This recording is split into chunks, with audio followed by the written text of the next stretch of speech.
जय हिंद, नमस्कार। मैं आपके साथ के बिट्टू सर स्वागत करते हैं आपका आपके ही अपने YouTube channel exam idea Purnia में। तो आज हम लोग जो है एनसीईआरटी का इंडेक्स क्वेश्चन करेंगे जो आपके जो है चैप्टर के अंदर में होता है। तो सबसे पहला क्वेश्चन देखिए है कि किसी वस्तु के द्वारा कुछ दूरी तय की गई है, ठीक है। तो उसमें आपको यह बताना है कि क्या इसका विस्थापन शून्य हो सकता है कि नहीं।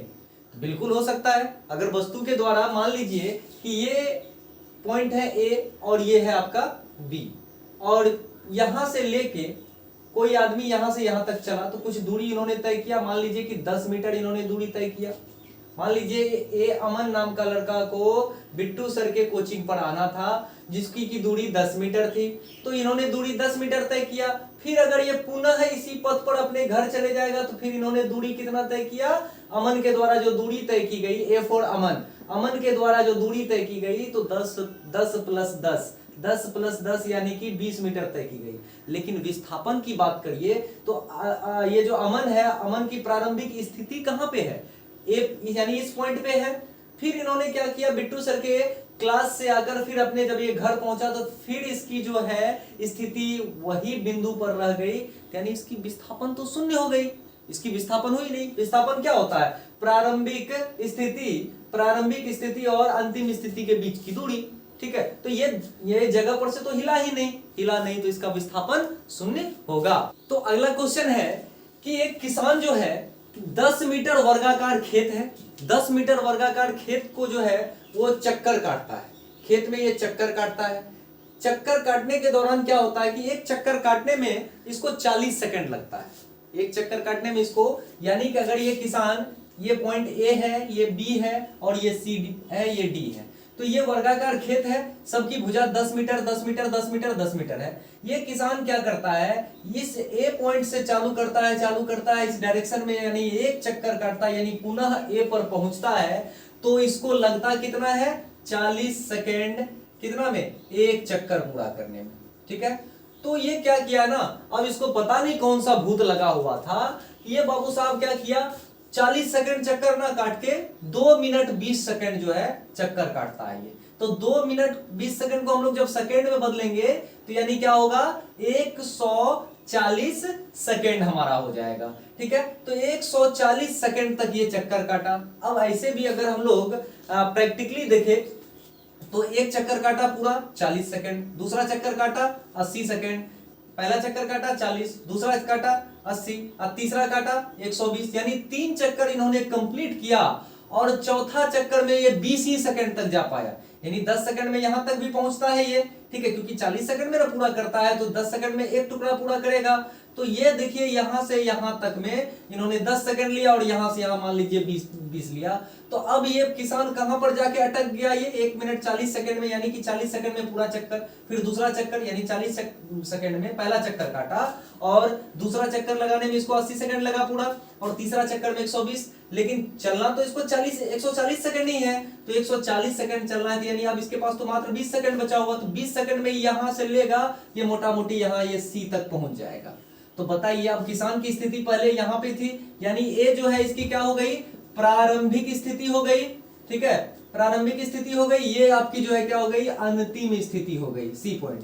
तो बताइए कि इन दोनों के बीच में आपको क्वेश्चन ये पूछ रहा है कि इन दोनों के बीच में विस्थापन क्या होगा, यानी किसान के विस्थापन का परिमाण क्या होगा, ठीक है। तो किसान के विस्थापन का परिमाण क्या होगा, यहां से यहां, मतलब कि विस्थापन क्या होता है कि सबसे छोटी सीधी रेखा में दूरी, सबसे छोटी दूरी, यानी इधर से इधर हो गया तो ये दूरी हो गया, लेकिन ये डायरेक्ट यहां से लेकर यहां ए से लेकर सी निकालना है। तो आप मैथ में जो है पाइथागोरस का प्रमेय पढ़े होंगे कि एक 90 डिग्री वर्गाकार मैदान है तो कोना पे 90 डिग्री बनेगा यहाँ पर, ठीक है, और ये आपका कर्ण हो जाएंगे, ठीक है। आपको कर्ण पता है कि कर्ण का स्क्वायर बराबर क्या होता है, लंब का स्क्वायर प्लस आधार का स्क्वायर, यानी ये दोनों बुतरू को जब हम स्क्वायर करके जोड़ेंगे तो हमारा AC निकल जाएगा। तो देखिए हम लोग निकाल लेते हैं, AC इक्वल टू हो जाएगा रूट अंडर AB का स्क्वायर प्लस BC का स्क्वायर। तो ये निकालने के बाद हमको क्या हुआ, रूट अंडर 10 का स्क्वायर प्लस रूट अंडर 10 का स्क्वायर, तो क्या हो जाएगा 100 प्लस 100, तो यानी कि 200, ठीक है।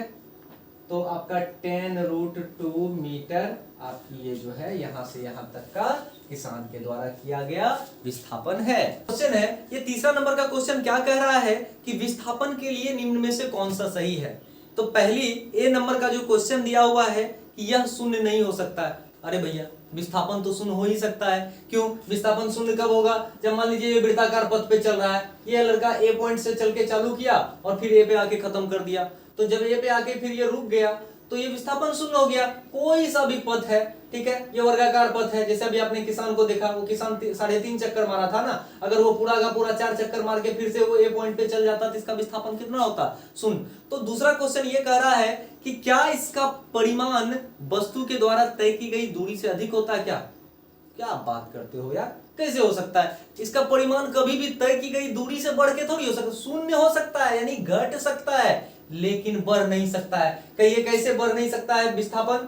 ठीक है, ये आपका ए पॉइंट है, ये आपका बी पॉइंट है, ये सी पॉइंट है। एक लड़का है मान लीजिए अमन, ठीक है, अमन को जाना है बी पॉइंट पे, तो भाई दूरी मान लीजिए यहाँ 10 मीटर है, ये भी 10 मीटर रख लीजिए, तो ये इन्होंने दूरी कितना की? 10 मीटर का तय। तो लेकिन फिर अगर पूछेंगे अमन अगर लौट के फिर यहाँ आ गया तो 5 मीटर ना इसका विस्थापन होगा। तो अगर ये बी पॉइंट पे है तो दूरी और विस्थापन दोनों इसका 20 है। ठीक है, फिर अगले क्वेश्चन में और भी ज्यादा बताएंगे।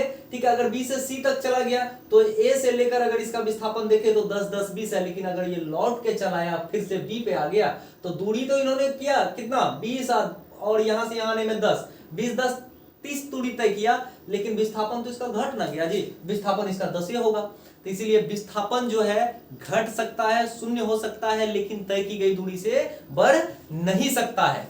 तो चलिए पेज नंबर 112 का जो एनसीईआरटी में मोशन चैप्टर यानी गति के चैप्टर में जो है उसमें जो अब अगला पेज नंबर 112 में जो इंडेक्स क्वेश्चन है, चलिए उसके ऊपर चलते हैं कि चाल एवं वेग में अंतर बताइए। तो ये आपकी जो बोर्ड पे सारी दिख रही है, मैं उसे सॉल्व भी करूंगा। तो एक तरफ हम लोग चाल बनाए हैं और दूसरे तरफ हम लोग क्या बना लेते हैं? वेग बना लेते हैं। तो चाल क्या होता है? देखिए चाल उसमें लिखा हुआ है कि इकाई समय में तय की गई दूरी, परिभाषा ही है, मतलब किसी समय में तय की गई दूरी हमारा चाल कहलाता है, और उसका विस्थापन यानी किसी इकाई समय में तय किया गया विस्थापन हमारा जो है वेग कहलाता है। तो चाल और वेग एक ही चीज है अगर मानिए तो, सिर्फ ये है कि वो दूरी को नापता है और ये विस्थापन को नापता है। तो पिछला क्वेश्चन में आप दूरी और विस्थापन से भी समझ में आ ही गया होगा। दूसरी बात है कि जिसको दिशा की जरूरत नहीं हो, चाल को दिशा की जरूरत नहीं है, तो 2 नंबर में वही आपको दिख रही है कि जिसको दिशा की जरूरत नहीं है तो वो आपकी अदिश राशि, और जिसको दिशा की जरूरत है यानी जिसको दिशा बदलानी पड़े तो वो आपका क्या हो गया? सदिश राशि हो गया। तीसरा है कि उसका औसत चाल जो होता है, औसत चाल मतलब सभी चालों का योग, कितना चला कंप्लीट, औसत चाल की अगर मैं बात करूं तो उसका शून्य कभी नहीं होगा। अरे भैया वो अगर चाले शून्य नहीं होता है तो औसत चाल कहां से शून्य होगा?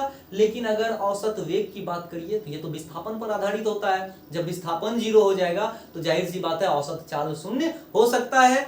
और एक समान जब वृत्तीय गति होती है तो वृत्तीय गति में ये अचर रहता है। अचर मतलब क्या? कांस्टेंट रहता है, कांस्टेंट रहता है। जब वृत्तीय गति हो इस तरह से, अगर हम वृत्त बनाए और वृत्तीय एक समान गति से अगर चल रहे हैं तो इसका चाल क्या होगा? अचर होगा, चाल नहीं बदलेगा। लेकिन जब विस्थापन की बात करिएगा इसी में, तो विस्थापन में बार बार एक जगह पे बार जगह पे अपना ये जो है वेग को बदलता रहेगा। तो अगला क्वेश्चन देखते हैं। नेक्स्ट क्वेश्चन है कि किस स्थिति में औसत चाल का परिमाण मतलब मान, औसत चाल और औसत वेग बराबर होगा। तो औसत वेग का परिमाण औसत चाल का बराबर तब होगा जब वो कैसे हो? सीधी रेखा में गमन करेगा। यानी कि अगर कोई भी वस्तु अगर ए से लेकर बी तक जाना है उसको, ठीक है, तो जितना इन्होंने दूरी तय किया और जितना समय लिया, ठीक है, तो ये आपका क्या हो गया? औसत चाल हो गया हमारा। ठीक है, और ये अगर औसत वेग की बात करें तो अब इसकी विस्थापन देखेंगे, यानी कि विस्थापन बटे समय, विस्थापन बटे समय, और औसत चाल हमारा क्या हो जाता है? तय की गई दूरी बटे यानी कुल दूरी बटे कुल लिया गया समय। तो अगर औसत चाल और औसत वेग कब बराबर होगा? तो देखिए मान लीजिए यहां से यहां तक का डिस्टेंस आपको जो है 5 किलोमीटर है और ये जाने में आपको जो है लगता कितना है? 20 मिनट लगता है। ठीक है, ये 20 मिनट लगता है, या 5 मीटर में ही ले लेते हैं क्योंकि थोड़ा जल्दी में बताना है। चलिए अगर हम आपको ये जाने में ये 200 मीटर है और आपको जाने में 40 सेकंड लगता है।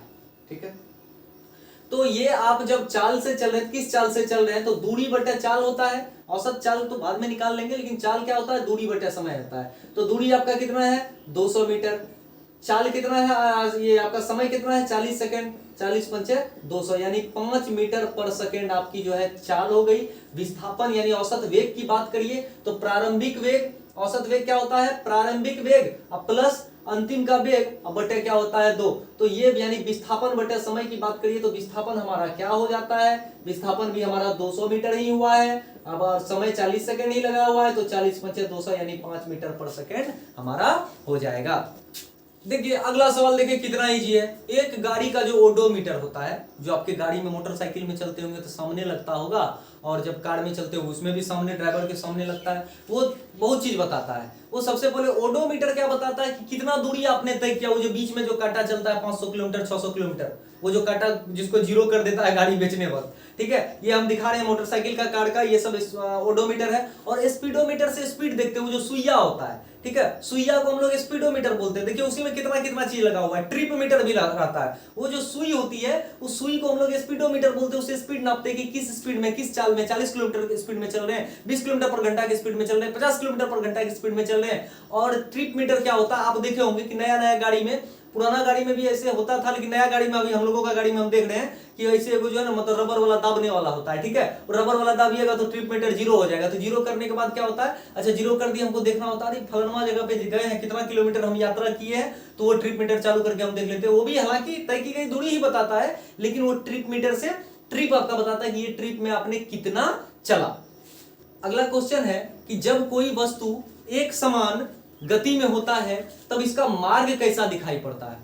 भाई एक समान गति में कब कब होगा, एक स्पीड में आप कब चलिएगा या एक वेग में कब चलिएगा, जब आप सीधी रेखा में गमन करिएगा। आप कहते हैं कि रोड सीधा था, हेमा मालिनी का गाल था, पकड़ के धड़धड़ा के चल गए, के स्पीड में चले गए, है ना। तो यानी कि एक समान गति में कभी भी कोई वस्तु तभी दिखाई देगा जब वो सीधी रेखा में गमन करेगा। एक को जरा अगर मोड़ उड़ाया, टेढ़ा उड़ा हुआ, तो फिर वो एक समान गति में नहीं रह सकता है।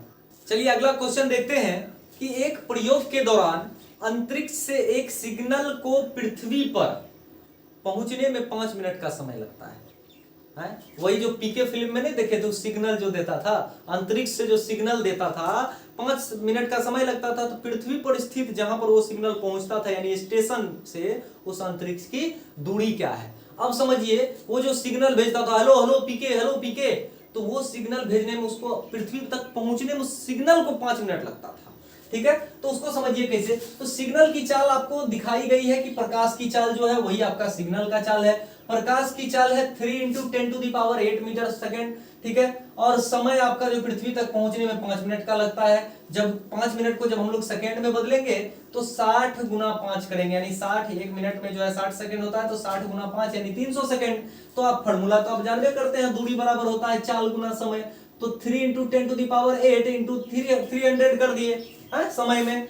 तो 3 को सिर्फ इस 3 से गुना किए तो क्या हुआ 900, और गुना 10⁸ को रहने दिए। अब देखिए 2 को 0 को यहां से हटाए हैं, क्योंकि स्टैंडर्ड फॉर्म मानक रूप आपका एक वीडियो बनी हुई है, उसको देखिएगा तो और अच्छे से समझ जाइएगा कि 9 × 10⁻10 क्यों हुआ, क्योंकि ये 2 जीरो जो है, ये 2 जीरो, जितना जीरो यहां से हम निकालते हैं उतना हम उस पर पावर चढ़ा देते हैं।